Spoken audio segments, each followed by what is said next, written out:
Estamos con el director técnico de Liga Deportiva Universitaria aquí en el Centro de Alto Rendimiento de Pomaski, Pablo Vitamina Sánchez. Pablo, muchas gracias por atendernos, por estos minutos. Un placer. Comencemos un poquito, quiero saber su opinión de esta doble fecha de eliminatorias, cómo vio a los equipos en general, las selecciones, y particularmente a los jugadores, a sus dirigidos, a Gabriel, que jugó el segundo partido con Chile, victoria. Primera vez en mi vida que yo le veo ganar a Bolivia de visitante, a Alex, que jugó un ratito en esa victoria importante de Paraguay con Brasil el otro día en Asunción, del triunfo de Ecuador el otro día aquí con Perú. Bueno, fue una jornada evidentemente muy buena para los técnicos debutantes en sus respectivas selecciones, tanto el técnico de Bolivia, que logró ganarle a Venezuela en el Alto, y también logra después un triunfo, el que usted bien decía, el triunfo de Bolivia versus Chile, que a él le da cierto valor, porque recordemos que el tema de jugar a 4.100 metros de altura siempre al técnico de turno boliviano, en este caso al nuevo entrenador, le quita mérito. Por eso digo, es muy importante, porque le fue muy bien luego cuando le tocó visitar a Chile en Santiago. Gustavo Alfaro, con sus herramientas, con su estrategia, que ya lo destaca como un entrenador muy firme en defensa, muy sólido, muy bueno para la pelota detenida tanto a favor como en contra. También logró un empate importantísimo en Uruguay y ganarle nada más ni nada menos que a Brasil, más allá de que Brasil está evidenciando un muy mal momento. Y lo de Ecuador, bueno, fue muy bueno lo del otro día, contra una selección peruana, para mi gusto, que vino a defenderse solamente, y que daba la sensación de que cuando recibiese un gol se iba a quedar sin herramientas, y así fue. Y lamentablemente a Ecuador, más allá de haber hecho un muy buen partido contra Brasil, no le alcanzó, y se quedó con las manos vacías. Pero en líneas generales me pareció una muy buena fecha, sobre todo para estos equipos, para Bolivia, para Paraguay, para Ecuador, que tenían técnicos debutantes. Argentina alternó una victoria y un triunfo. Más allá de la derrota con Colombia, jugó muy bien. Vuelve a mostrar lo que es hoy la selección argentina, de las mejores del mundo. Lo dicho de Brasil, pasando, más allá de haberle ganado a Ecuador, pasando un muy mal momento, sobre todo futbolístico, no encuentra la forma y genera dudas en un país que no está acostumbrado a estar en la posición que está en la tabla de las eliminatorias. Y bueno, Perú y Chile, allá abajo de todo, muy muy complicado, porque como que uno no ve respuestas y no ve tampoco materia prima como para que mejoren y salgan de ahí abajo, ¿no? ¿Qué tan difícil fue jugar en el Alto? Porque, bueno, Venezuela ese día jugó un mal partido. Bolivia en La Paz había perdido esos últimos partidos. Tal vez esa fue una de las razones por las cuales se empezaron a jugar al Alto. ¿Qué tan difícil es jugar ahí? Mire, es difícil. Estamos hablando de uno de los estadios más altos del mundo, del planeta. Hay una deuda de oxígeno muy, muy importante. La velocidad de la pelota es tremenda. Sale a una velocidad muy distinta a la habitual, y me parece que el acierto en este caso de Bolivia, más allá de elegir jugar ahí, cada uno tiene derecho a jugar donde le plazca. Hay un dicho que dice se juega donde se nace, entonces es muy difícil ir contra eso, pero me parece que el acierto fue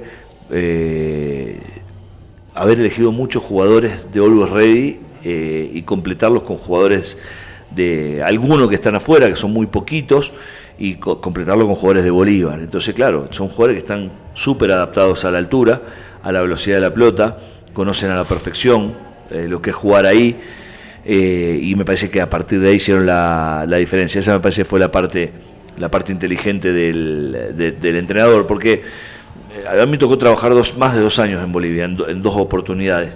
Y hay una disyuntiva muy grande, que es jugamos en Santa Cruz, entrenamos en Santa Cruz y jugamos en Santa Cruz como locales para empezar a equipararnos con el resto y que no haya diferencia, o tratamos de seguir sacándole ventaja a la altura. Eligen esta segunda opción hasta el día de hoy.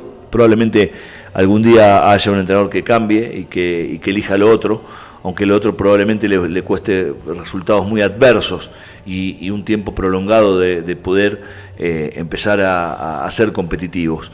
Pero es bravo jugar en la altura, es bravo, se siente mucho, cuesta mucho. Yo lo viví porque me tocó trabajar en un equipo de llano de Santa Cruz, Oriente Petrolero, y visitar muchísimas veces todas las ciudades de altura. Oruro 4.000 metros sobre el nivel del mar, Potosí igual, El Alto 4.100, La Paz 3.700, Sucre 3.000, Cochabamba 2.600, o sea, es difícil, una liga complicada. Una última acerca de estas eliminatorias.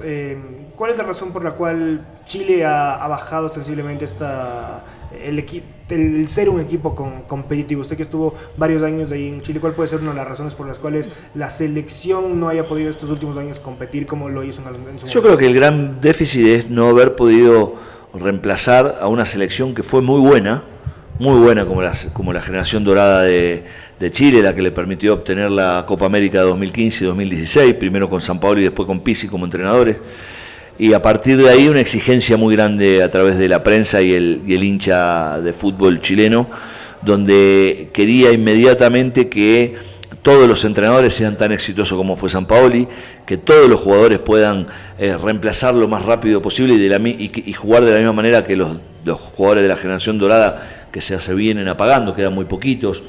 El otro jugó Isla solamente, el Guaso Isla es el último que queda, creo que estuvo en el banco Eugenio Mena. Vargas que hizo el gol. Vargas, perdón, que hizo el gol. Entonces, son muy poquitos los que quedan. Ya, no está Jara, no está Medel, no está Vidal, no está Bravo, no está Alexis, no está Aranguis, no está el Mago Valdivia. Son muchos, era un equipazo, sí, era un equipazo, era un Suazo también. Suazo, era un equipo, claro, Humberto Suazo, era un equipo tan bueno, tan poderoso, tan fuerte, que es muy difícil de emular y están sintiendo el golpe de la finalización de esa generación dorada. Estamos conversando con el técnico de Liga Deportiva Universitaria, Pablo Sánchez. Yo quería arrancar por los comienzos. Pablo nació en Rosario. ¿Qué se siente nacer en una de las ciudades, tal vez, por ahí leí la capital del fútbol del mundo, con todo lo que eso implica, con la rivalidad entre Rosario y Newell's, y también de ser la casa finalmente de varias figuras argentinas, San Luis Menotti, Ángel Di María, Lionel Messi, por ahí Maxi Rodríguez, Bielsa, Marcelo Bielsa, podemos empezar a nombrar un montón. ¿Qué significó crecer en una ciudad tan futbolera? Rosario es una ciudad que cuando sos chico no te da muchas opciones más allá de jugar al fútbol. Después, bueno, esto no quiere decir que todos vayan a jugar al fútbol, porque esto claramente no sucede, pero es una ciudad que se respira fútbol todo el tiempo. Desde muy chiquito se respira fútbol, a los 4 años ya te llevan a jugar al fútbol. Me tocó, obviamente, por mi generación y por mi edad, crecer en mi juventud, en mi niñez, juventud y adolescencia, sin redes sociales, sin internet, sin nada de aquello, con lo cual era jugar a la pelota y nada más. Y claro, había ejemplos muy fuertes en Rosario que te hacían querer jugar al fútbol, más allá de que uno nace en Rosario, eso de Central o de Newell's, y lo más probable es que algún familiar, algún tío, un amigo, un papá o alguien te lleva a la cancha, con lo cual eso ya te empieza a marcar a fuego desde muy jovencito. Y tenemos gente muy reconocida a nivel mundial que nos destaca, entonces uno también quiere llegar a jugar, sueña con jugar en primera. En el caso mío, yo soy hincha de Rosario Central y quería jugar en Central, y a Dios gracias lo pude cumplir, y estoy muy agradecido al fútbol por el regalo. Para mí fue un regalo de la vida el poder haber vestido la camiseta de Central. Después, bueno, me tocó dirigir el equipo, jugué en el fútbol joven, pasé por todos los lugares: hincha, fútbol joven, futbolista profesional, director técnico. Así que bueno, yo soy un agradecido de haber nacido en Rosario, porque de alguna manera me marcó también como persona y como deportista. ¿Cuáles son esos primeros recuerdos con una pelota bajo el brazo? No sé si con la camiseta de Rosario, para que uno le vaya tomando el gusto de esto que usted describía. Antes, sin todos estos estímulos externos que tenemos ahora, era más fácil juntarse con los amigos del barrio, una cancha, ir a jugar, pasarse toda la tarde ahí, pero ya el fútbol un poco más, entre comillas, serio, cuando uno ya va creciendo y se comienza a dar cuenta, esos primeros recuerdos, ¿cómo fueron? Mire, Rosario tiene una particularidad. No es necesario jugar en Central o Newell's desde los 8 años, no es necesario. Esto ha ido cambiando con la globalización y con los captadores de futbolistas que vienen a Rosario y se los llevan a lo mejor a Lanús, a Banfield, a Estudiantes de La Plata. Eso fue cambiando, pero en mi época no hacía falta ir a jugar a Central a los 8 años. Si uno jugaba bien, en algún momento te agarraba Central o te agarraba Newell's, no te agarraba otro. Entonces uno podía permitirse jugar en el equipo de barrio, de su barrio, para no irse a jugar a Central, que te quedaba muy lejos. Entonces yo crecí jugando en equipos de barrio, en el fútbol de 7 jugadores, 7 contra 7, jugaba en un club que se llamaba Club Libertad, que era el club donde crecí, donde me formé, que se juega hasta los 12 años solamente en esa canchita chiquita, y no tenía cancha grande, con lo cual me tuve que ir a otro club, que se llamaba Morning Star, y ahí nos juntamos con otro club que estaba en la misma situación que nosotros, nos juntamos todos los de Libertad con los de San Antonio, y formamos lo que fue la novena de Morning, y a partir de ahí, en Morning, hasta que, como le decía, un día enfrentamos a Central, y vino el entrenador, Pancho Rauskin, ya fallecido, y don Pancho me preguntó a mí, flaquito, ¿dónde estaba flaco en esa época? Y dice, flaquito, ¿quién está tu papá? No, le digo, me trajo mi tío. Me había llevado mi padrino ese día a la cancha a jugar, me había acompañado, y le digo, es él. Y este caballero se acercó a mi tío, le dijo, llévelo a Central, que tiene condiciones, que quiero verlo competir con los jugadores de Central. Así fue, me fui a probar, quedé, y de ahí ¿A los cuántos años? Ya era grande, estaba a punto de cumplir 18, y al año y medio debuté en Primera División. Fue muy rápido, fue muy lindo. Yo sabía que jugaba bien al fútbol, pero nunca pensé que podía jugar en la primera. No entendía que me daba para ser un jugador profesional. No había tenido formación, mi formación fue empírica, fue en la calle, jugando con amigos.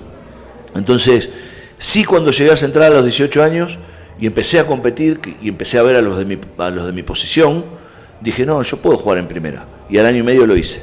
Ahora todo parece que es mucho más rápido. A los chicos de 14, 15 ya los estamos vendiendo al fútbol europeo. Pero qué tan importante es esto que usted cuenta, Pablo, de aprender empíricamente a jugar en el barrio, en las calles, con los amigos, en los parques, y no tanto entrar a este sistema, no sé si sistema de esquematización, de reglas un poco que uno hace el momento que entra ya a un club, siendo tan chico en comparación a cuando usted entró. Sí, hay una diferencia de formación importante. La formación de la calle es muy distinta. En el club hay, como usted decía, todo un poquito más estructurado y más mecanizado para los chicos, que tampoco está mal. Hoy las calles son peligrosas, ¿no? Sí, tal cual. Ha cambiado mucho. Ha cambiado mucho. Entonces, yo en mi época podía jugar en la calle de mi casa. Hoy 45 años después o 40 años después, yo veo, y hoy es imposible por la cantidad de autos que pasan. En mi época pasaba un auto cada 10, 15 minutos, entonces éramos jugando 2 contra 2 y gritábamos auto, entonces corríamos el arco, que generalmente estaba hecho con 2 ladrillos, con piedra, lo movíamos, pasaba el auto y seguíamos otros 15 minutos hasta que pasaba nuevamente otro auto. Y utilizábamos recursos muy naturales para jugar, porque utilizábamos nosotros decimos el cordón de la vereda, no sé cómo el bordillo. El borde de la acera de la vereda, como si fuese un compañero para poder tirar una pared y poder eludir al que me estaba marcando y que me quería sacar la pelota. Entonces, cuando hablamos de la parte empírica, yo me refería a eso. Empezamos a utilizar un montón de recursos que nos hacían empezar a entender el juego. Yo digo que hay jugadores, porque después, esto yo me lo planteé mucho, cuando uno habla de la neurociencia, de cómo uno aprendió a jugar al fútbol. Dice, pero entonces, ¿por qué el que te enfrentaba, tus amigos, los otros 3 que jugaban conmigo, no llegaron a jugar en primera? Porque en definitiva hay distintas capacidades de entendimiento y de captación, y evidentemente mi cabeza estaba preparada para absorber todo este aprendizaje y después, bueno, volcarlo y transformarme, en el caso mío, en un buen futbolista. Como yo digo, al final te toca una varita y te hace tener este privilegio. Como una varita puede tocar a un tipo para que sea un gran empresario, o un gran médico, o un gran actor. Yo si me pongo delante de una cámara probablemente sea un mal actor, y si me dan $1 millón y me dice empezá a emprender negocio, probablemente me vaya muy mal. Entonces digo, a cada uno le toca una varita, a un buen periodista, a un buen médico, un buen cocinero, y a mí me tocó la del fútbol y lo supe aprovechar. Después, bueno, viene el cuidado, todo lo que lleva o conlleva al futbolista profesional, ¿no es cierto? Pero tampoco no me siento orgulloso de haber sido un buen futbolista, porque entiendo que me tocó una varita y dijo, bueno, vos tenés, sí va a tener que absorber todo lo que puedas.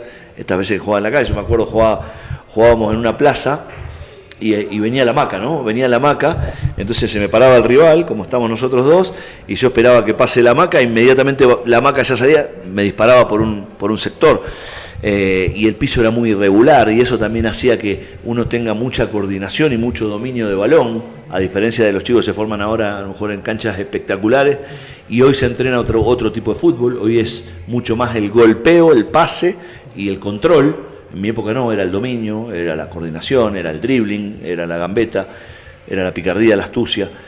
Ha cambiado el fútbol, pero también cambió, claro, porque cambió la formación.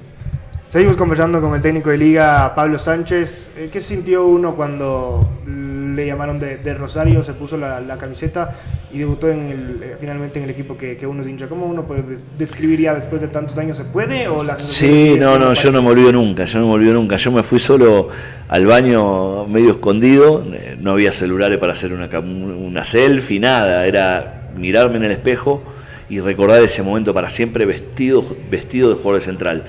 Me miré 2 veces, uno siempre se mira en el espejo para ver si está correcto, si está bien, pero me miré 2 veces desde ese lugar, ¿no? De mirarme y decir, mirá dónde estoy. Fue cuando me puse la camiseta por primera vez jugando para la cuarta de Rosario Central y cuando me tocó debutar en primera. Cuando me debuté en primera igual. Para mí fue, ya está. Yo debuté en el 93 contra Platense y yo ya estaba hecho. O sea, me podía morir tranquilo. Sentía que todo lo que venga después, si es que venía, iba a ser un regalo de la vida.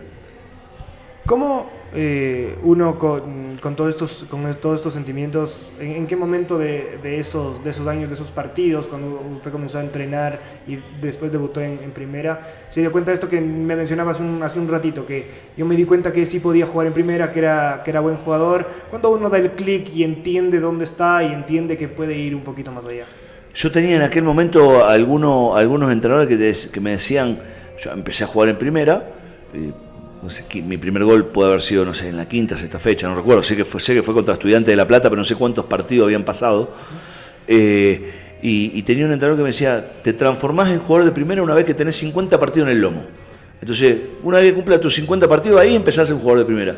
Y yo contaba los partidos y los anotaba, tenía un cuaderno en donde anotaba los partidos, cómo habíamos salido, quién había hecho los goles, y yo quería llegar a 50 partidos, como que me había quedado eso, que a los 50, y quizás eso no, claramente no es tan matemático, porque eso está en cada uno, en cada futbolista, cuando decir, bueno, no, pará, ahora sí yo soy un futbolista de primera, porque resuelvo esta cantidad de acciones de manera simple, y porque hago goles, porque veo que le hago daño, y porque veo que preocupo al rival. Ahí uno en realidad se tiene que sentir un jugador importante y jugador de primera, no por la cantidad de partidos. Quizás esta sensación un jugador la logre a los 5 partidos y otro a los 50, pero yo llegó un momento que hice ese clic y dije, no, ya soy un jugador de primera, los rivales me respetan, me marcan de lejos, no me quieren salir, ya hice goles, ya doy pase gol, ya sé defender, tengo compromiso, ahí me empecé a sentir jugador de primera. ¿Cómo se describiría a Pablo Sánchez hoy como jugador? Y si es que le puede decir a la gente alguien parecido a ese estilo, ¿con quién compararlo en cuanto a cualidades, en cuanto a forma de jugar? A ver, yo era un volante, en mi época se jugaba, el fútbol estaba muy esquematizado, por ejemplo, en la década del 80 era 4-3-3, después en la década del 90 era el 4-3-1-2, por lo menos en la Argentina hablo, pero no es que un equipo jugaba 4-4-2, el otro jugaba 4-3-3 y el otro 4-3-1, no, era esa época donde de moda 4-3-1-2, todos los equipos con enganche, con enlace. Después cambia un poco ese formato y pasan al 4-4-2. Eran 2 contenciones, el enlace jugaba un poquito más afuera o como un segundo delantero. Yo era un volante dinámico, muy dinámico, habilidoso. No tenía una gran pegada. Yo hice muchos goles, sí, pisaba mucho el área. Yo hice 70 goles, me retiré del fútbol con 70 goles, que para un volante es mucho. Y nunca pateé penales ni tiro libres. Y de los 70 goles hice 67 goles dentro del área, o sea, estaba dentro del área. Yo siempre le digo a mis volantes, tienen que pisar el área, hay que pisar el área. Entendía que era el lugar donde me sentía cómodo y disfrutaba mucho del gol y también disfrutaba mucho del pase-gol. Yo jugaba de 10 y estaba en la zona de organización de juego, pero era el que cuando daba un pase no volvía por detrás de la línea de la pelota a que me la vuelvan a dar. Yo jugaba y cuando veía que la pelota, la jugada se decantaba, me iba directamente al área. Hoy, no sé, esa cuestión de ir al área todo el tiempo la tiene Fernando Cornejo, por ejemplo. Pero Fernando Cornejo es un jugador mucho más aguerrido que yo. Mucho más fuerte, mucho más aguerrido, mucho más intenso. Yo era menos intenso, quizá sí más habilidoso, y sí con muy buena visión para el pase-gol. Sí encontraba ese pase de romper línea, o el último pase o el anteúltimo pase. Yo digo que a veces el anteúltimo pase es más importante que el último. De esa manera a mí me gustaba jugar. Pero estamos hablando de otra época, ¿no? Hoy sería un interior. Hoy sería claramente un volante interior. ¿Qué significó ser campeón con Rosario Central? Y para un hincha de Central o para el hincha de cualquier club que se transforma en jugador y logra salir campeón con ese club, es todo. Es todo, es tocar el cielo con las manos. Y bueno, más lindo que esto no sé qué me puede pasar. Después aparecen los hijos en la vida y los hijos te dan esas sensaciones hermosas que uno puede conseguir con el fútbol. ¿Cómo fue su salto a Europa? ¿En algún momento pensó que podía jugar allá? No, porque usted recordará que le dije que en un momento yo sentía que no podía jugar en primera, con lo cual Europa todavía me quedaba mucho más lejos. Ahora, cuando empecé a jugar sí, entendí que por mi capacidad podía jugar y apareció un día la posibilidad concreta de ir a Holanda. Era una época muy distinta a la de ahora. En aquella época un privado o un particular podía comprar un futbolista o los derechos económicos de un futbolista y venderlos. Y así fue. A mí vino un empresario, me compró un día a Rosario Central en $1 millón, le pagó a Central, no a mí, $1 millón, y me vendió a los 5 días, me dice, tengo 2 opciones. A mí me da lo mismo porque me pagan lo mismo los 2 clubes, el Sporting de Lisboa o el Feyenoord de Holanda, y elegí el Feyenoord de Holanda. Quizás porque había una época donde yo me levantaba los domingos muy temprano a ver fútbol y pasaban el fútbol holandés, y fútbol alemán. Y daban mucho, Ajax, Feyenoord y Bayern Múnich de Alemania. Entonces veía mucho esos equipos. Y cuando surgió la posibilidad del Feyenoord no dudé. Dije, me voy y me fui al Feyenoord. ¿Cómo era el fútbol de Europa en esos años? Mucho más parecido a lo que yo le decía como se entrena hoy. Mucho pase, mucha velocidad de pase, mucho control. Estaba muy de moda los equipos cortos, pero que jugaban al fuera de juego, no los equipos cortos que juegan perfilado para ir para atrás en caso que te metan un pelotazo. Entonces hice muchos goles rompiendo línea, los equipos se quedaban muy estáticos y era 50-50 si el juego de línea levantaba o no. Hice muchos goles de esa manera y encontré 2 tipos brillantes en el Feyenoord. Uno, Henrik Larsson, que después jugó Manchester United, Barcelona, goleador del mundo 3 años seguidos jugando para el Celtic. Entonces descendía mucho, me generaba mucho espacio, hacía que la marca siga con él y abría mucho los pasillos. Yo me acuerdo que corría y tenía un lanzador extraordinario como Ronald Koeman, que me sirvió una cantidad enorme de goles. Hice muchos goles y claro, estaba en un equipo grande, estaba en uno de los 3 grandes de la liga holandesa, ¿no? Entonces se hacía todo más fácil porque estaba rodeado de jugadores de mucha jerarquía. ¿Qué se sintió ahora en ese momento más bien, qué se sintió jugar la Champions? Y sí, o sea, maravilloso, porque uno siempre la veía por televisión. Me tocó jugar UEFA, me tocó jugar Champions, ya había jugado con Conmebol, entonces soy un agradecido del fútbol, de la posibilidad de haber jugado todo este tipo de campeonatos. Después volví a la Argentina y volví a jugar Sudamericana, Mercosur, varias Libertadores, tanto con Central como con Quilmes. O sea, me tocó jugar muchas copas y bueno, lo disfruté mucho. Me tocó en Champions, por ejemplo, enfrentar a la Juventus maravillosa de Zidane, de Deschamps, el que ahora es técnico de la selección de Francia, Paolo Montero, Inzaghi, Amoroso, Tacchinardi. Jugamos contra el Manchester histórico de Ferguson, con Nicky Butt en el medio, con Scholl, con Beckham y con Ryan Giggs. Entonces, tener esos tipos que uno los ve y los ves maravillosos, y después son iguales, son enormes. O sea, Zidane, uno lo ve a Zidane. Después me tocó ir al Alavés y jugar contra el Real Madrid, con el Barcelona, enfrentar jugadores como Guardiola, Figo, Rivaldo, bueno, un Raúl, Hierro, Redondo, Davor Zucker, Roberto Carlos, es otra cosa, es otro juego, parece. Cuando usted crecía, ¿cuál era su jugador que trataba de imitarlo, su ídolo del fútbol? Mi ídolo estaba relacionado obviamente a Rosario Central y era Palma. El negro Palma, Omar Arnaldo Palma, que fue mi compañero, después fuimos compañeros 4 años. De hecho, yo tengo el placer de que a mi ídolo le saqué el puesto, porque él jugaba de 10 y cuando yo empiezo, que llego a primera, él estaba suspendido, entonces por eso juego 4 partidos, le habían dado 4 fechas y anduve bien. Y cuando él vuelve, yo dije, bueno, vuelve Palma, yo me voy a la banca, y no, el técnico le dijo, mirá Omar, sabes que por tu edad y por tus condiciones, yo creo que si te rodeo bien te puedo poner de 5, de contención. Así que Omar pasó a jugar de 5, lo hizo tan bien que jugó 8 años, esto tendría 32, se retiró a los 40, jugó 4 años que yo jugué a su lado, y después yo me fui a Europa y él siguió jugando 4 años más, y lo hizo de manera brillante en otra posición. Y para mí fue un placer, obviamente, el poder jugar al lado de quien era mi ídolo, y aparte nos entendíamos muy bien y nos fue muy bien y salimos campeones juntos, aprendí mucho al lado de él. Estamos conversando con el técnico de Liga Deportiva Universitaria, Pablo Vitamina Sánchez, aquí en el complejo de Liga, después de la fecha FIFA, antes del partido de este fin de semana frente al Imbabura en Ibarra. ¿En qué momento de su carrera, Pablo, le picó el bichito de ser entrenador? ¿Usted siempre sintió o quiso seguir relacionado al fútbol después de retirarse? Porque veíamos unos datos y se retiró un poco joven en relación a lo que tal vez algunos futbolistas terminan jugando. Pero ¿en qué momento de su carrera sintió que le picó ese bichito de no, yo quiero ser entrenador? A los 30 años tuve la suerte de tenerlo a Menotti de técnico.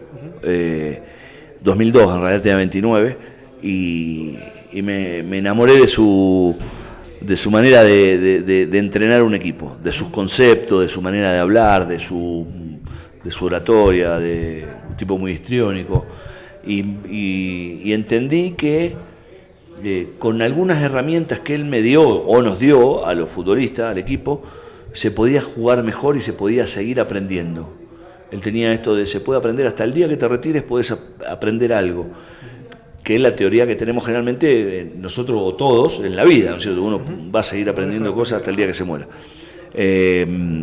Y ahí dije, me gusta la idea de ser entrenador, o me gustaría la idea de ser entrenador, y cuando él se va de Rosario, yo lo seguí viendo. Fui a Buenos Aires muchas veces, viajé a comer con él, había un grupo de gente que siempre se juntaba y él me invitó, y yo donde podía me iba, y cuando me retiré también seguí yendo, y hablaba mucho con César.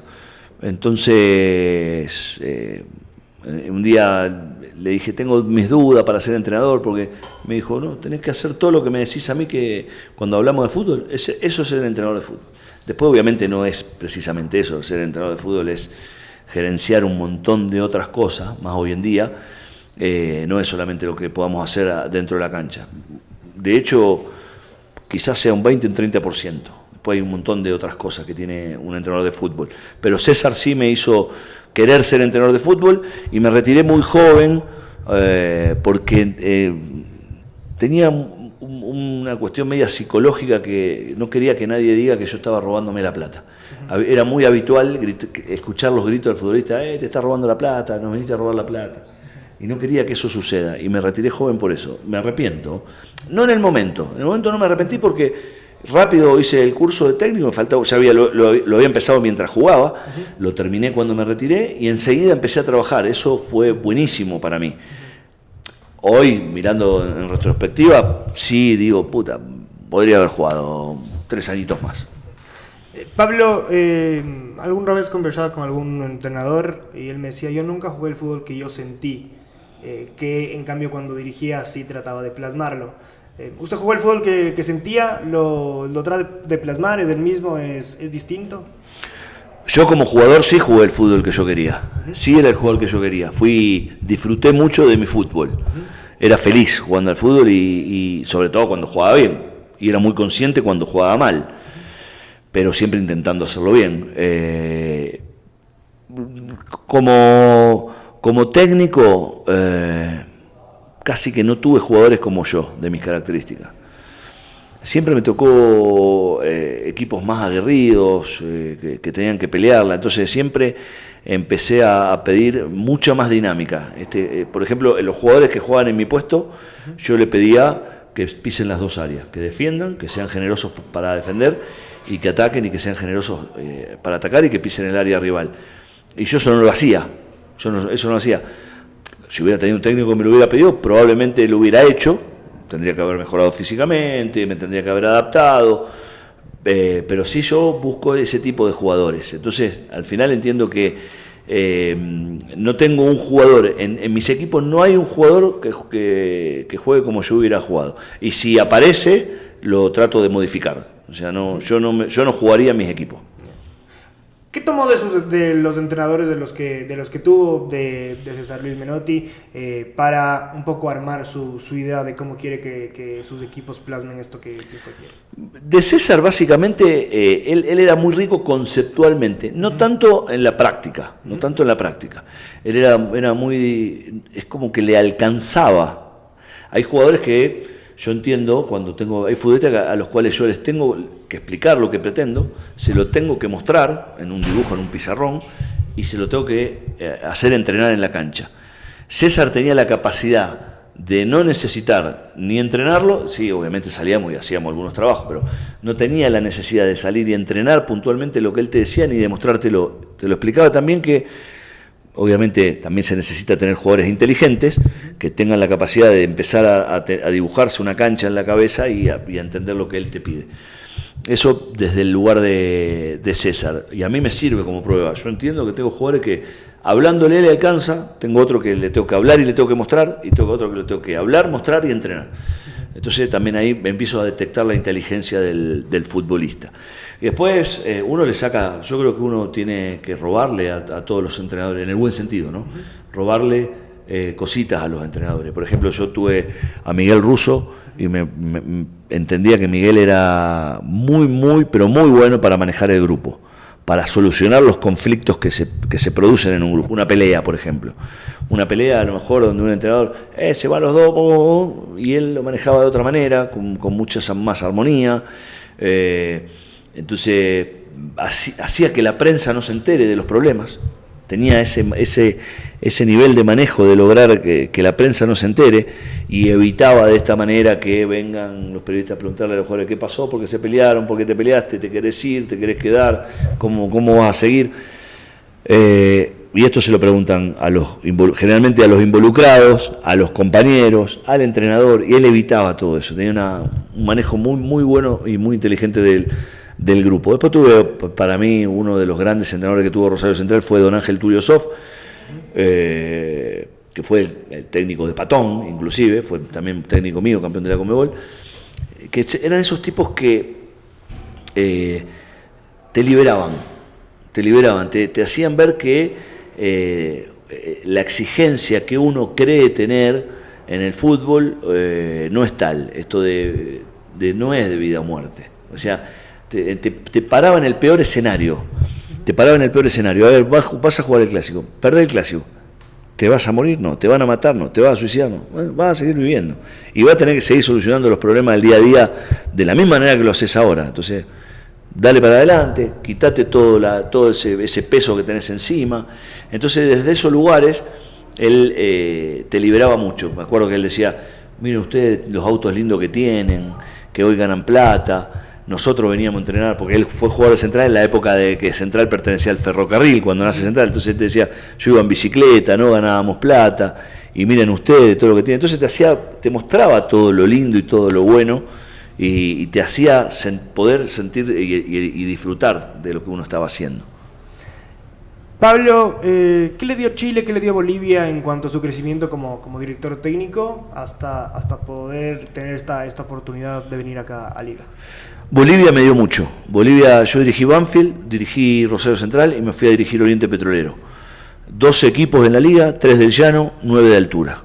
Mi primer viaje de altura perdimos 5-0 con San José de Oruro. Para mí fue tremendo, tremendo. Y esto porque aparte yo tenía un equipo joven, ligero, y me topé en esa época los jugadores los más veteranos, 35, hubo un gran jugador boliviano que destacó, era una dupla, era Gatti Ribeiro y Joaquín Botero. Y en ese equipo que enfrentamos de San José de Oruro jugaba Gatti Ribeiro, pero ya grande, 36, 37 años, gordo, y nos hizo un desastre. Y ahí empecé a entender que la altura era una realidad incontrastable y que iba a tener que tomar medidas deportivas, ¿no? Digo, desde la estrategia, desde cómo jugar, cómo enfrentar este tipo de situaciones. Y sentí que crecí mucho. Yo siempre le cuento a mis colegas, así que para mí fue una especie de universidad del fútbol, esto de ir a Bolivia a jugar una semana a 3.000 metros, después venir a jugar al llano con mucho calor, después ir a jugar a 3.600, volver al llano a jugar con mucho calor, ir a Oruro 4.000 metros seco, volver a jugar con mucha humedad y mucho calor. O sea, para mí fue de mucho aprendizaje. Y después llegué a Chile y fue la única vez que me tocó dirigir en la B, y ascendimos rapidísimo. Llegué al equipo recién descendido, despidieron al entrenador y ascendimos en 6 meses. Justo hubo una reestructuración del torneo y en 6 meses pudimos ascender a primera. Y ahí empecé a arriesgar un poco más. Hubo un momento en donde se nos había complicado ese torneo del ascenso y tuve que ir a por más, y ahí fui al 4-3-3. Ahí me fui al 4-3-3, asumí algunos riesgos. Entendía que había mucha distancia entre el centro delantero y los de las bandas y cómo iba. Por eso todavía no lo usaba casi nada del 4-3-3, porque no podía entender cómo iba a poblar el equipo para utilizar todos aquellos espacios, y los mismos jugadores y el mismo día a día me fueron dando las respuestas y fui encontrando todo lo que me gusta hoy, por ejemplo. Pero yo soy un agradecido a Chile, porque en Chile es donde en realidad me empecé a sentir un técnico importante, porque terminé en la U de Conce y me contrató Higgins, y después de Higgins me contrató Everton, y después me contrató Iquique, y después Audax, y después Palestino. Entonces ahí me empecé a sentir importante. Y me sentí importante y agradecido, obviamente, al mercado chileno y a los que forman parte del fútbol chileno, a los futbolistas, a los dirigentes, porque hoy por hoy uno ve a los técnicos cómo juegan sus equipos. Pero lo importante está en cosas que por ahí la gente no sabe, que tiene que ver con los llamados telefónicos. Che, ¿qué tal el tipo? Y cuando, por ejemplo, en un equipo que me fue mal, que fue en Iquique, y cuando porque vos lo echaste de Iquique, ¿cómo se portó en ese momento donde se ven las cosas malas? No, muy bien. Negociamos, el tipo muy bien. Entonces a mí después me fui dando cuenta que todo eso es lo que te va llevando de un lugar a otro, el hacer las cosas bien en todo sentido. Uno obviamente tiene, lo primero son los resultados, que es donde ahí uno no tiene que, o tenemos que achicar el margen de error y tratar de no equivocarnos en la formación del plantel, no equivocarnos en el sistema de juego, no equivocarnos en los nombres propios que utilicemos para cada partido, no equivocarnos en los cambios, o equivocarnos lo menos posible. Nos equivocamos siempre. Pero después está toda la otra, la parte humana, ¿no? Y que es la parte que yo te decía de gestionar, ¿no? De la gestión de grupo. Poder lograr que el jugador te quiera para que te crea. Me parece que ahí radica mucho. Entonces, tratar de igual manera al que no juega que al que juega, ser igual con todos, seguir dándole herramienta al que no juega, lograr que el que no juega no quiera que el equipo pierda. Es muy habitual que el suplente quiera que el equipo pierda porque cree que es la única manera y herramienta que tiene de volver a ser titular. Y no, nosotros tenemos que convencerlo de que no, de que hay otras herramientas, que es el entrenarse bien, el ponerse bien, el ser positivo, el mostrarse buen compañero. Entonces eso es lo que te va a dar posibilidad, donde haya un lugarcito, de que el técnico te vuelva a poner. Y esos mismos chicos después son los que te siguen abriendo puertas. Son los que, a los que lo llaman y le consultan, che, vos que fuiste suplente, ¿qué opina del técnico? No, bien, dale para adelante, qué buena gente. Y vos que fuiste titular, ¿te dejó algo el técnico? Sí, vos sabés que esto. Entonces al final eso es lo que te va abriendo puertas y es para mí es lo más importante. Me quedo en una cosita nada más del esquema. Usted mencionó en rueda de prensa y lo acaba de mencionar ahora, que el 4-3-3 es su formación inicial. ¿El sistema está por encima de los nombres o uno puede armar el sistema de acuerdo a los nombres que tiene dentro del plantel? Dígase, no es lo mismo jugar, un ejemplo X, no es lo mismo jugar con Piovi, Julio y Cornejo que en su momento con Zambrano, Piovi y Cornejo, por ejemplo. Sí, cambian en la estructura y en el imaginario, no cambia demasiado, ¿no es cierto? Por lo menos ese ejemplo que usted me dio son muy parecidos. Sí, después individualmente Zambrano tiene ese pase para adelante, un poco en B, le digo yo, en diagonal, que es tremendo, que cuando llega a destino ya es un pase que si hay un buen control de su compañero, ya se puede pasar algo. Pero, por ejemplo, si yo hubiera venido a Liga, y vamos a suponer, si Liga hubiera jugado con línea de 5 o línea de 3, llámelo como quieras, vamos a inventar 5-3-2, y Liga venía de ser campeón, contundente, firme, serio, y yo entendía que tiene nombre, yo no toco nada, no voy a modificar algo para empeorar. Si algo que está bien, trato de sostenerlo. Es más, lo más probable es que pregunte, che, ¿cómo lo entrenaban? ¿Qué hacían?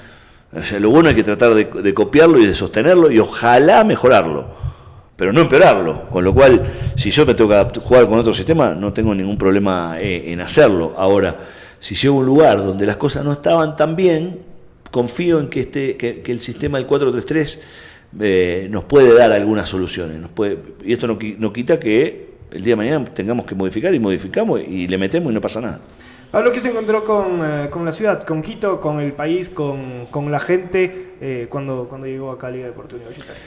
Me gusta conocer lugares. Yo me fui muy jovencito de mi casa y me tuve que ir lejos. Me fui a Holanda y llegué a Holanda y por una cuestión de jubilación, de una quita que le hacían al futbolista para guardarle la plata, porque los impuestos en Holanda son muy altos, entonces se lo sacaban de manera jubilatoria, se lo guardaban y era muy redituable para el futbolista, pero yo había arreglado libre de impuestos y para que no me toquen mi plata, que era neta para mí, me tuve que ir a vivir a Bélgica, con lo cual yo jugaba en el Feyenoord, pero yo vivía en Amberes, en Bélgica, y viajaba.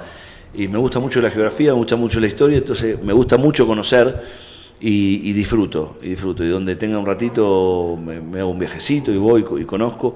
Y todavía no tuve muchas posibilidades porque estuvimos muy ajustados, pero sé que lo voy a hacer. Quito me encantó la ciudad, me encanta donde vivo, estoy muy, muy contento y lo disfruto mucho. Como probablemente disfrutaría muchas otras ciudades porque me gusta conocer y llevo más de media vida viviendo fuera de Rosario. O sea, Rosario es mi base.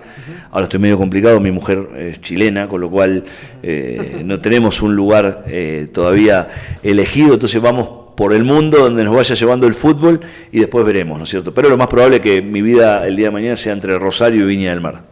Pablo, muchas gracias por estos minutos, por la charla, por los conceptos. Nada más le voy a pedir que le mande un mensaje a la hinchada de Liga Deportiva Universitaria que está contenta.